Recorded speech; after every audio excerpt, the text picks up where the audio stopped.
Hello there, this is Sohail Hasni, your host at Energypreneurs. Cheap solar power, batteries, and electric vehicles are changing the transport and energy sector as we know. I bring in guests to this podcast who will help you with their ideas to navigate this energy transition. Thank you for joining. Hi, Tom. Good morning. Hi, Sohail. Good morning. How are you?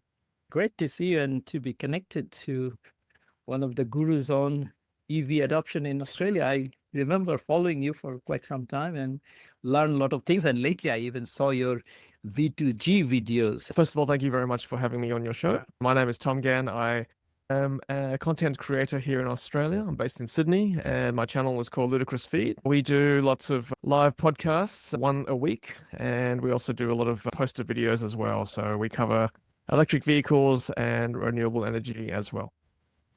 Amazing. Now, how did it all start? I know you are an early adopter of electric vehicle, and then something must have clicked, say, hey, I should do a video channel to encourage others to follow suit. How did it all happen? Yeah, great question. It happened back in 2018 on a hot summer's day here in Sydney. 2 years prior to that, I had just bought a Tesla Model S. I was one of the early owners in Australia. And as you buy an EV, you still get asked a lot of questions about it. When do you charge it? How far can you drive it? What happens if you run out of charge? All those kind of questions. And so I decided on a hot summer's day, put a GoPro on my windscreen. The camera was facing me, and I decided to go for a drive and just record my thoughts on camera. Funnily enough, people started watching me, so I just kept doing it, and it's just naturally grown from there, which I'm very thankful for. And now you must have tons of followers across the globe.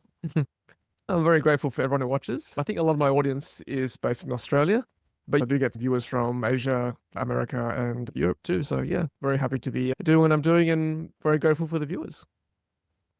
So what actually your takeaway from talking to all the consumers through your media, and what sort of question still people ask? I thought Australia is an early adopter. Some of the range anxiety and other worries slowly fizzled away, but still there are a lot of concerns people have, no?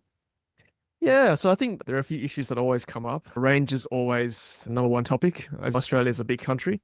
Even though a majority of us don't drive that much, most of our population is actually centered around our capital cities. So we'd probably only drive 50 to 100 kilometers per day. You don't need such a big battery. But the perception is that we have such a big country. What happens if I do want to drive across the country, even from Sydney to Melbourne or Sydney to Brisbane?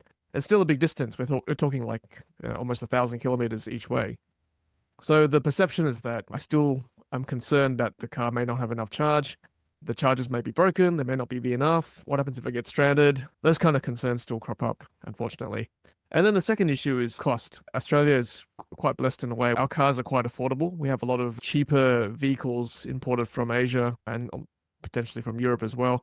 So our cars are quite affordable. So EVs generally have a bit of a markup compared to those cars. People always think, why should I pay a bit more for an EV when I can go for a cheaper car from Toyota or Mazda? I think there's still the two big concerns: range, charging, anxiety, and also the cost as well.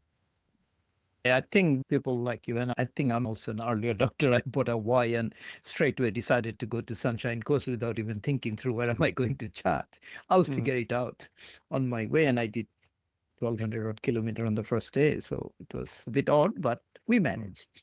So we take a lot of early adopters risk. Now, obviously, you starting a Model S in 2018, that was a huge early adopters risk, right? And what do you think helped you? Just the sort of intuitive love for doing something new, or there was some support or some thinking that hit you saying, hey, I should get a Model S and try it out? I should actually say that I'm a doctor by trade, so that's my background. So I'm fortunate enough to afford more expensive vehicles. And back in 2018 or 16, when I bought the car, I bought it secondhand. I got it because my kids suffered from asthma back in the day, and we had a diesel SUV of all things, believe it or not, a diesel Hyundai Santa Fe. They just weren't enjoying the fumes that emulated or emitted from the car, not just when they're outside, but inside the car you can actually smell some of the diesel as well, which I wasn't happy with. So I thought at the time, okay, I can actually either change to a more fuel efficient vehicle, and I was actually looking at a more luxury car like a Mercedes or a BMW at the time, or I can just go fully electric or hybrid. And I thought, you know what? I've never bought a luxury car in my life prior to that, so let's go all out. Let's buy a Tesla Model S. I love the look of the vehicle, I still do. Obviously, it cost a lot of money back then, and again, like I said, because of my career, I'm fortunate enough to be able to afford it. There were no incentives back then, so I just paid with my own money. I still have that car 9 years down the track. I did a video recently on its performance and battery life, so I'm very happy with it. And yeah, haven't looked back since. So been very happy with the electric vehicle experience. Yeah. And then I think that car triggered you from a full-time doctor. I presume at the time that's what you were. Now you're a significant part. You are a social media person, no? Do you still practice? I do, yeah, still am a full-time doctor and then doing this as well. Very busy, but very happy One to do it. profession become two. That's right. I know I'm always happy to stay busy because I love electric vehicles. It's a passion of mine, and the viewers seem to enjoy my content. I will keep going. What are the incentives are still there? Australia still have fair bit of incentives on electric vehicle, not like what California had early days, but still there are. Can you take us through which incentives are actually helping people to cross the line, those who are not early adopters like you? Yeah, good question. We have several levels of government. We have council, which is like a local government, state level, and federal level as well. So each level will have different incentives. The state level was where the best incentives were into 2023 and early 2024. New South Wales, Victoria, and Queensland, the three biggest states, had quite good incentives. We were talking something like $3,000 to $6,000 off the price of an EV, depending which state you were in. And then there were discounts on registration costs as well, depending which state again. Unfortunately, a lot of those incentives have disappeared in the last 12 months. New South Wales, Victoria, and Queensland have all abolished their incentives. At the federal level, we have fringe benefit tax discount for EVs and plug-in hybrids. If you lease your car through your employer, what we call novated leasing, there can be discounts enabled through a leasing company as well. They're still there, but not as good as they used to be. Yeah. Those lease payment can go from the pre-tax salary. So people basically avoid the marginal tax on those, right? Correct. Yeah. So are you happy with the way EV penetration going on, or you expected more to happen? I think it has tapered off a little bit. You could argue that it was going up because of the incentives in the last 12 to 24 months, which is great. That's what governments should do. They should help encourage new technology. But now we're starting to see true organic growth because those incentives are gone. I do look overseas as well to see markets like the UK, markets like China, America, parts of Europe, to see how they're going, because Australia tends to follow very closely after that. So particularly the UK, because they're the biggest right-hand drive market. They're sitting around 20% at the moment, due to heavy discounting from some of their makers and brands there. I expect in Australia the same thing will happen next year. More competition, more discounting. Brands will start to compete with each other, which is great for consumers. As the price starts to drop, as battery prices drop as well, then we should hopefully start to see increased penetration too. So I'm hoping by next year we'll start to see around that 20 to 25% mark in 2025 as more brands, particularly from China, start to enter our market, make it more affordable.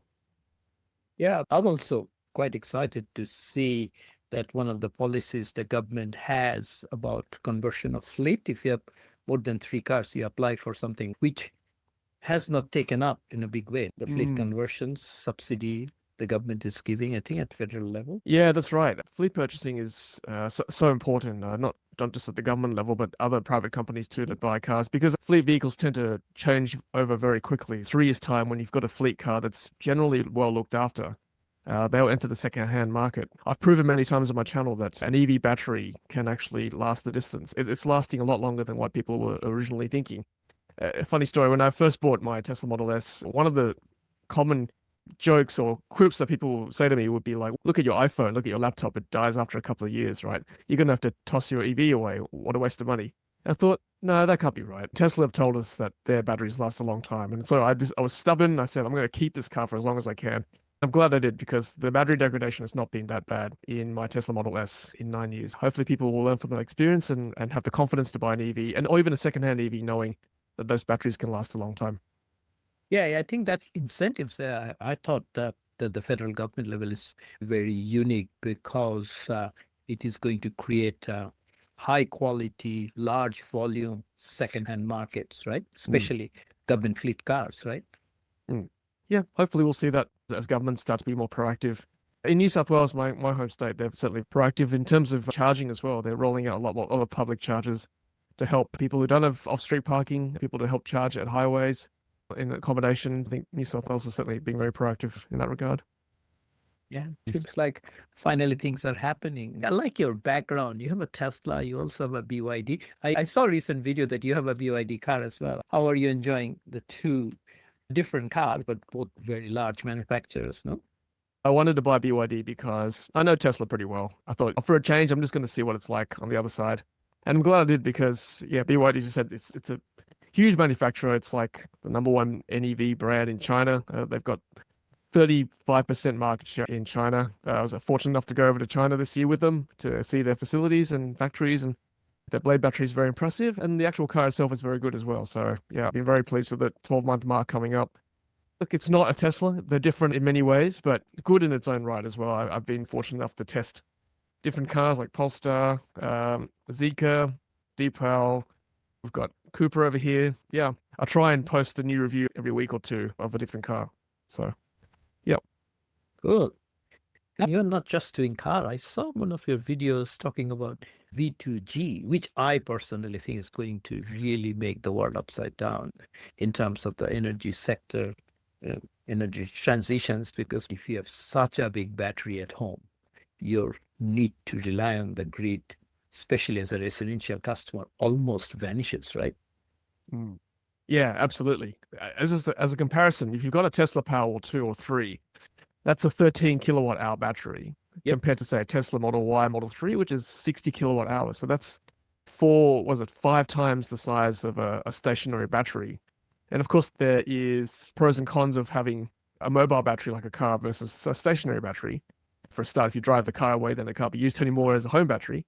But conversely, a home battery you can't drive away, so it's not as flexible. But in situations where you need to back up your home because there's a blackout or whatever, then having a car that can do that is phenomenal. You could last for days with a car battery. Even during the hotter or cooler months, as we've been experiencing in Sydney this last few weeks, if you need that extra energy for air conditioning, or in winter, if you need that extra energy for heating, then that car battery can supply that during those periods. So yeah, it's certainly very handy to have. Yeah, as you correctly said, that Powerwall 2, which I have in my house in Melbourne, which is 13 kilowatt hour, 5 kilowatt capacity.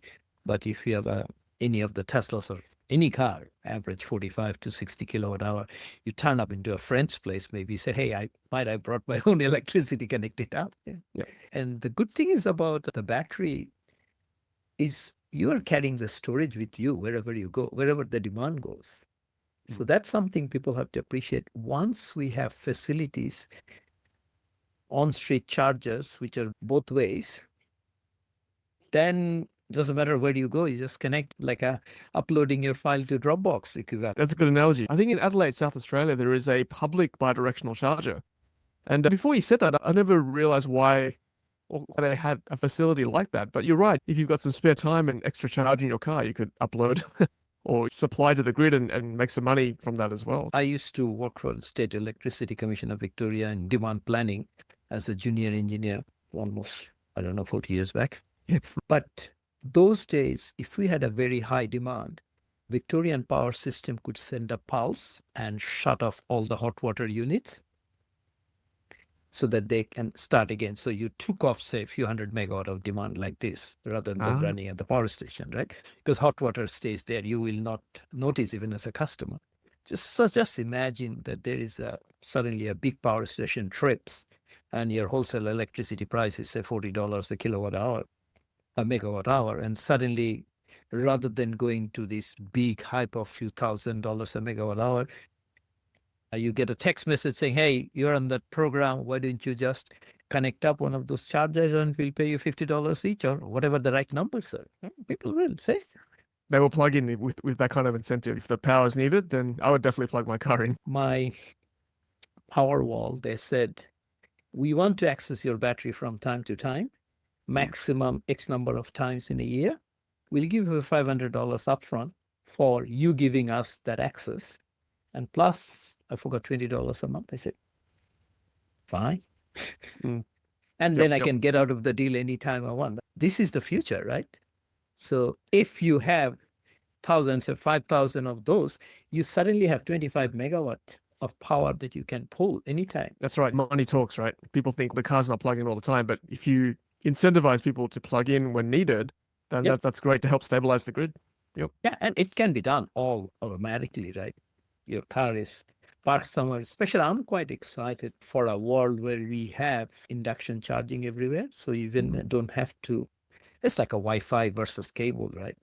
Yeah. You have to dial in, right? Once you have Wi-Fi, you don't know which things are online and which things are not, no?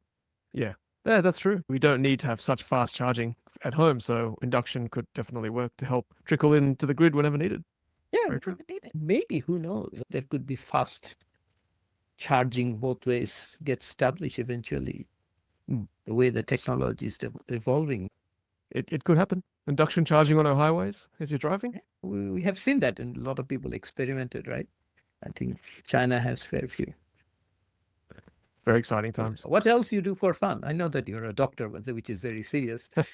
And then you're doing a YouTube, having a lot of fun. What else? Oh, this is my fun. I enjoy just taking new cars out for a spin and just going through it all and creating videos and sharing it with people. What I'd love to do is actually, as part of the channel, is to review accommodation with chargers. That's my hope. I could make this full time, right? Just drive out somewhere and go, hey, look, this place has got a charger that's very handy, and help promote that place and promote the car at the same time and show that EVs can work in Australia. Yeah, that's the future. Actually, a brilliant idea, because we were in Apollo Bay earlier this year, and when we were going through the Airbnbs, I said, I want the one that has a EV charger in it. And it made a big difference. Rather than going and lining up, you just plug it in. It had a 20 kilowatt charger, so it was quite good. Yeah, huge difference. I agree. I've done both, like having stayed somewhere with the charger versus not. The one with the charger is so much better. You don't have to worry. Just plug in overnight, full charge again, off you go, as opposed to wasting another half an hour somewhere else to go charge. If you're away from home, you're not sure what it's like, what's the facilities like. So having charger in the actual accommodation is a huge difference. Yeah, you can charge it on and see the progress on the app, so how it's going, right? Because you really don't want to get up with a 10% battery in the morning when you're planning to go another 600 kilometers. It's very inconvenient to go somewhere else. Have to charge for another half an hour. Yeah. How is this social media celebrity life? How did you get into this? What do you do in a detail level? Tell me, if somebody got really encouraged, I want to be him. I want to be like Tom. That It reminds me of that old 1980s commercial. I want to be like Mike. I'm not comparing myself to Michael Jordan. It's not something I asked or worked towards. I just wanted to make videos back in the day. The aim is always to be authentic and grow organically. I never really asked for or tried to push too much. If people don't want to watch me, that's fine. I'll just stop doing it one day. But if people keep watching and engaging with my content, I'll keep going. I've been fortunate enough this year to help host the Sydney EV International Auto Show in Darling Harbour. That was a lot of fun, hosting and emceeing talks. So yeah, that's what I enjoy doing. Hopefully I'll get to do a bit more of that next year and beyond. And I don't know if you want to get into this. I think just be authentic, just be yourself and create content that you enjoy doing. It's hard to pretend. It gets very tiring after a while. I like the term. So it's hard to pretend. So who is your audience? Did you go through a sort of strategic analysis that said, hey, this is my audience and this is what I want to do? Or you just said, let me do and see what works, what doesn't work, what I like to do? I wish I could tell you I had a grand plan, but I unfortunately don't. When I first started, I thought, okay, I've read all these books on how to grow a business and have a target audience, and I started doing that. But I found YouTube's very organic. You have got to make it authentic, otherwise people will just switch off. So I started engaging with the audience more in the comment section, listen to what they say and reply back, and then just tailor my videos to what people want to watch. Because ultimately, if you're a content creator, if you don't have an audience, then there's no point doing it. You've got to please your audience a little bit and stay true to yourself at the same time. Do you get a lot of comments usually? The EV community is very good in that way. Pretty much every video I post will have a lot of comments. I guess it depends on the topic, but you try and create a topic that will spur that engagement. If a topic doesn't have much engagement, then I won't do too many of those videos. For example, I just attended the Xpeng launch in Sydney. They've launched their showroom at the airport. And that's generated a lot of views and a lot of comments about the cars. That alone is great market research for the brand. After 24 hours, it's got 20,000 views already. Clearly, that's a very popular car. And then brands can read the comments from the audience and go, okay, that's what people want to see and the feedback they're getting. That kind of natural engagement is very hard to buy or get without genuine content like mine. I've been very fortunate. Where is this business? Do you also do some consultancy work on the back of it? Somebody wants to launch, of course, you have a feel for what the market wants, right? Yeah, not yet, but that could certainly be something I could consider in the future. I've never taken payment from any OEMs. I've always tried to be transparent in that regard. They might have flown me around to different things, but in terms of payment itself, no, because I wanted to remain independent and give my opinion on the brand itself. And I think for me, that's more important, reputation rather than just making a lot of money. That's staying true to the audience and staying true to my thoughts on the car itself. And my wife's been helping me out recently, giving her thoughts too. So I think the audience has appreciated that from the female perspective on the brands too.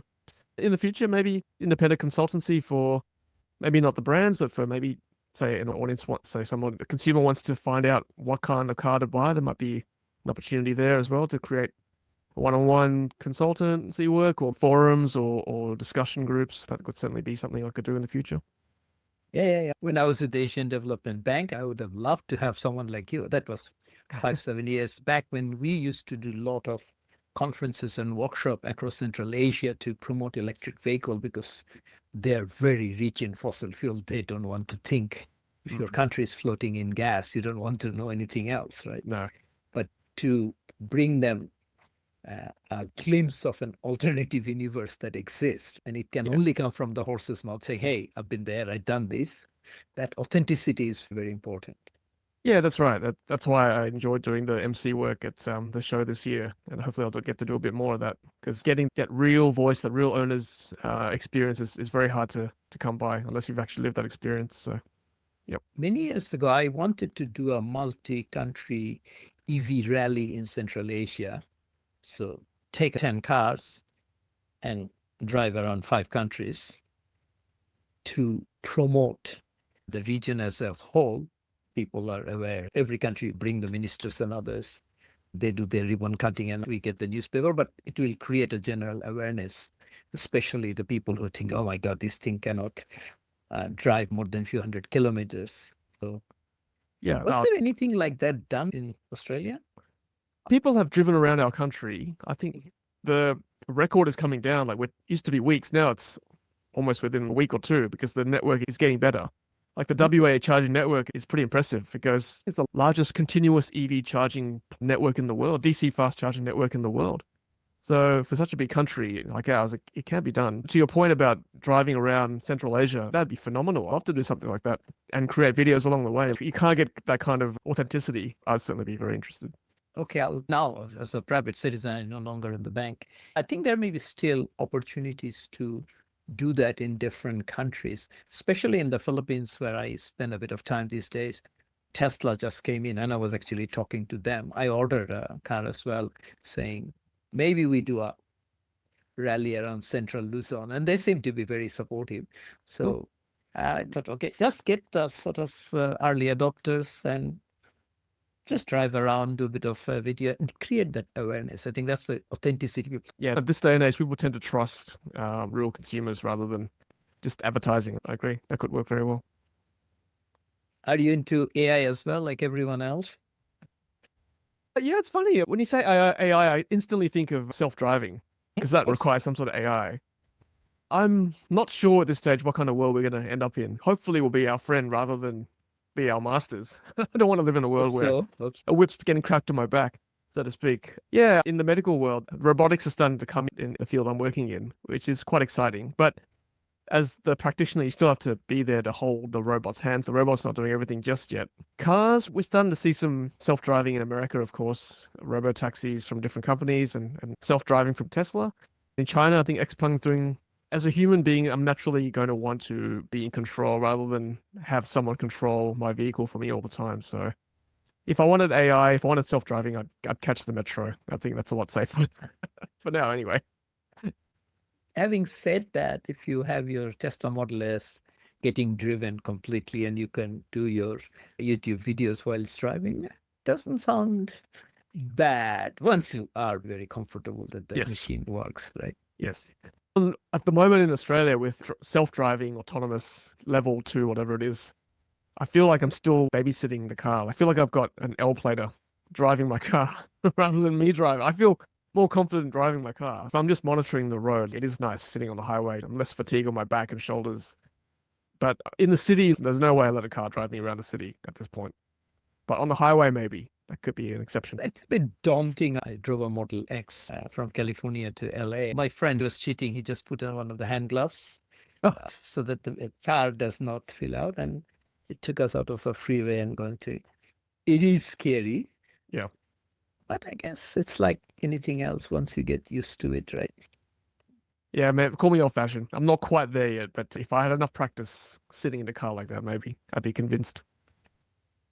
So what do you tell young entrepreneurs who trying to get into this space with a startup and they want to learn? There are a lot of excitement out there, but again, it's not a highly technical industry. And if you understand half a dozen parameters, you almost feel for, is it good, is it bad? But where should people start to acquire knowledge, policies, and everything else in Australia?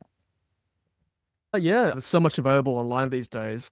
If you want to grow a successful business, you have to listen to the customer, and the customer is on social media.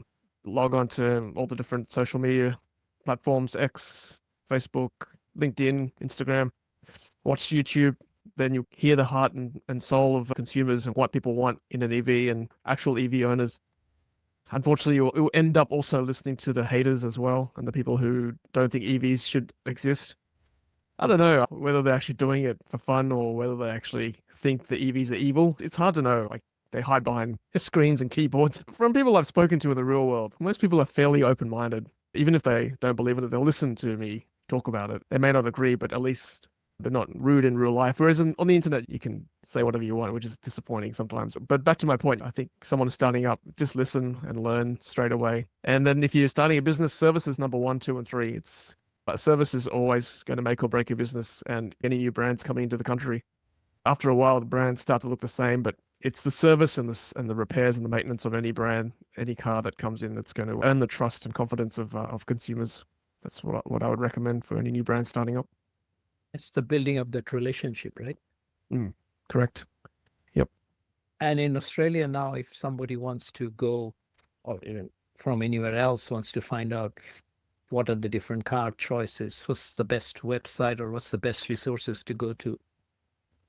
There's so many publications out there. We're sponsored on the channel by Carloop. A good friend of mine, Riz Akhtar, runs the channel, runs live streams with me on Wednesday night. Carloop is a great resource. They publish data and they actually sell data to businesses as well, starting up on car brands and charging infrastructure. So I would go to them for sure, number one. Another good resource is Electric Vehicle Council of Australia. They're quite good. And they publish data as well. And Australian Electric Vehicle Association, AEVA, very agnostic brand. They've been around since the 70s, I think. So another good resource there from a consumer focus. Tesla Owners Club of Australia, very good if you want to learn more about Tesla. Otherwise, YouTube channels like mine, we just talk about EVs all the time. So if you want something a bit more authentic, YouTube is a good place. Yeah, and then you will also have NRMA and RACVs of the world, right? The automobile clubs, the old ones, right? Yeah, that's right. They're more established. They're starting to do more EV content, but you're right. They're very good as well. And a lot of publications that have been around for a while from the big media outlets, they're, again, more general car, but they are starting to cover more EVs just naturally because, EVs are a hot topic at the moment. Australia being an early adopter and the way this happened in solar, zero in 2008, now the highest per capita in the world, some 1.4 kilowatt almost, right? So it's magic, right? So I hope the same thing will happen with EVs. Is it easy to rent a car? I know there were the owners establishing a rent an EV platform that you could rent because people just want to try out. Of course, you can go and say, can I get a test drive? But if you want to drive Sydney, Melbourne on a rental car, is there a platform? Oh, yeah, you're right. EV, like literally evee.com.au is a owner sharing platform. You can rent it for a few days. It tends to be a bit more expensive. You are getting a real owner giving you their car and handover You learn more about the car from the owner than hiring from a brand like Sixt or Hertz. Sixt is quite affordable. They've got Atto 3s, Teslas, and I think Volvos as well. What's their website? Sixt, Sixt. Okay. They used to be called Budget. Oh, okay. They're aligned with NRMA. They're quite big globally. We just don't Yes, hear them of course. about them that much here. I think Hertz also lend out EVs as well. I think they've got Polestars. It can be done, definitely, for sure. But obviously, you've got to read their terms. You might be charged more of dropping the car off somewhere else, but if you return it at the same place, it should be okay. And then how many kilometers you're entitled to each day is important too. But these will come with standard sort of sponsorships, subscriptions rather, so that Yeah. you can, wherever you go. What Correct. sort of charging subscriptions are available in Australia for the international audience? Like you mostly charge at home, but if you want to go long range, what are the things you have to do as a preparation? If you hire a Tesla here, it's pretty easy. Just plug in as with any Tesla. Unfortunately, we don't have as many like tap and go, like credit card, tap on the screen and away you go, charge like they do in the UK or other countries. I was in the UK this year. It was quite easy as a tourist, just tap the credit card on the screen. So unfortunately, for a lot of the charging networks here, you still have to download an app to activate it, which for me is my personal pet peeve. I can't stand doing that. I'm hoping our CPOs will start to enable credit card facility because that will make it much easier for road trips. Big charging providers, obviously Tesla Supercharger, EVIE, then you've got ChargeFox, that's probably the big three. And then you've got other smaller players as well. Those three will probably cover 90% of the charging network in Australia. And then you've got the service station providers too, like Ampol, BP Pulse. I think Shell's going to be a big player next year, so they will start to be a bit more active as well. So you basically have those apps, and do you have a super app that connects to all the apps so that you can see where all the chargers are? Because as a naive Tesla driver, we went to Sunshine Coast and we only knew about Tesla app. Then later on realized, oh my God, there's so many other chargers we did not know about. No? PlugShare is the app to go to work out where everything is. That one doesn't have trip planning, which is what Tesla's great for. You can plug into the screen and you can just route where the charges are along the way. For route planning, there's an app called A Better Route Planner, ABRP. Then you can map out where the charges are. It'll tell you how much charge you will have left at each location. If you want real-time data, you have to use an OBD2 dongle. It's a bit of a complicated setup if you don't have a Tesla. But with the video I've done, you can do that. It's not too hard, but requires a bit of extra equipment. But yeah, if you just want to work out before you start off where to charge, then ABRP is probably the best app to go for. Otherwise, Plug's a nice app to see where all the charges are in a location. Excellent. The charging gets sorted out. I think a lot of different companies are offering EV insurance now. It's not a big issue, right? Yeah, it's just going to shop around like any brand, any car. Doesn't matter what powertrain. I'm not sponsored by NRMA, but I've always used NRMA just because I've got my home policy with them as well. They seem to be quite good value. Some people tell me EV insurance is quite expensive. I mean, I've never found that to be the case. Like, it's probably not much different to what I would pay normally for an equivalent ICE car of the same size, to be honest with you. But my driving record's pretty good, so maybe that's why I haven't been involved in too many accidents over my time. And how many times have you taken your Model S to a service center, to Tesla back in the 90s or something? Oh, good question. Yeah, maybe 10. I've done one regular service I did back when I first got it, just to make sure the car was okay, because I bought it secondhand. And then I did a full service before the battery warranty ran out in 2022, 23, I think it was. And again, no problems. I changed a couple of things. And then stuff has broken, of course. Like, it's a moving machine. Like, you can't expect it to be perfect. So I just had known issues like the door handles had to be fixed a couple of times. The boot actuator, changed the filter a few times. I've changed the main screen, infotainment screen. I got an upgrade for that. But in terms of the battery, it's been perfect. The motors have been great. The actual drive unit has been fine, honestly. Been very happy with it. You must have done 100,000 plus K on that car, no? Yes, 117,000 kilometers. If you were driving one of the top European cars, a BMW X5 with 115, you'd have jacked up, I don't know, $5,000 in maintenance? Maybe not 5, You're maybe lucky. 10. 10, I think. New gearbox. Yeah. Correct. You're absolutely right. Mercedes, BMW, Porsche, you'd be paying so much more.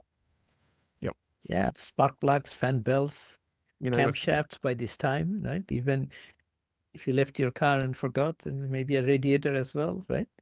none of those issues with not just Tesla, but I think most of the EVs, you'd have very few issues with the actual powertrain in that time.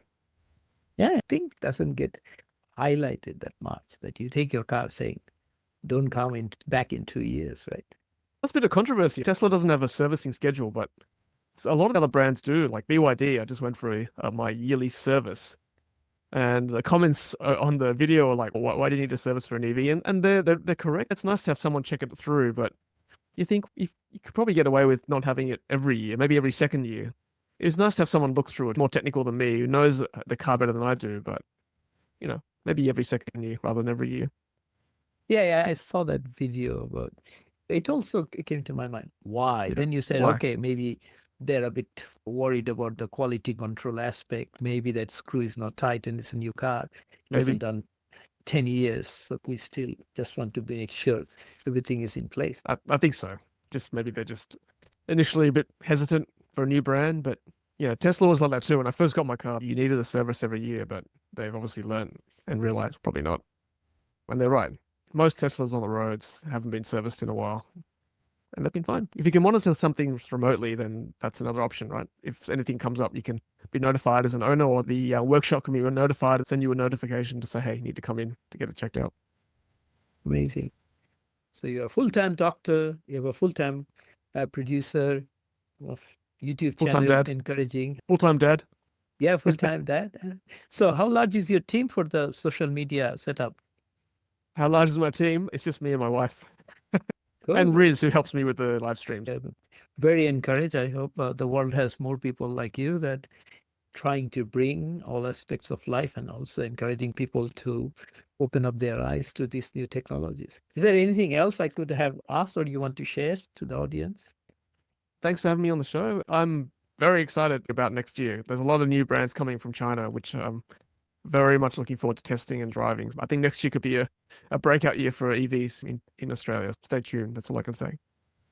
Well, thank you, Tom. Thank you very much. Thanks, Sahel. Thanks for having me on. Appreciate it. Thank you. We hope you enjoyed this episode of Energypreneurs. To continue listening to this conversation, please visit us at Energypreneurs. Thank you. See you next time.